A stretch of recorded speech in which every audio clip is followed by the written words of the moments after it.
ইরানের সাথে চলমান যুদ্ধে আর পেরে না উঠে যুক্তরাষ্ট্র এখন ৪৮ ঘণ্টার জন্য হলেও সাময়িক যুদ্ধবিরতি চেয়েছে বলে দাবি করেছে ইরানি সংবাদ সংস্থা ফার্স নিউজ।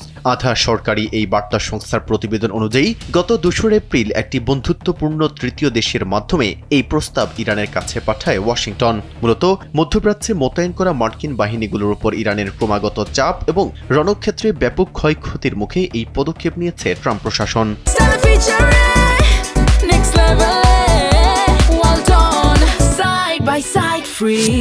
তবে ফার্স নিউজের দাবি, ইরান এই প্রস্তাবের কোনো লিখিত জবাব না দিয়ে বরং মাঠে সরাসরি পাল্টা হামলার মাধ্যমে নিজেদের অবস্থানের কথা জানান দিয়েছে। বিশেষ করে কুয়েতের বুবিয়ান দ্বীপে একটি মার্কিন সামরিক গুদামে ইরানের ভয়াবহ হামলার পর যুক্তরাষ্ট্র এই কূটনৈতিক তৎপরতা জোরদার করে। গত ২৮ ফেব্রুয়ারি থেকে চলা এই যুদ্ধে ইরানের তৎকালীন সর্বোচ্চ নেতা আয়াতুল্লাহ আলী খামেনি সহ ১৩৪০-এরও বেশি মানুষ নিহত হয়েছেন। এর প্রতিশোধ হিসেবে ইরান ইসরায়েল এবং উপসাগরীয় অঞ্চলে মার্কিন ঘাঁটি লক্ষ্য করে ড্রোন ও ক্ষেপণাস্ত্র হামলা অব্যাহত রেখেছে।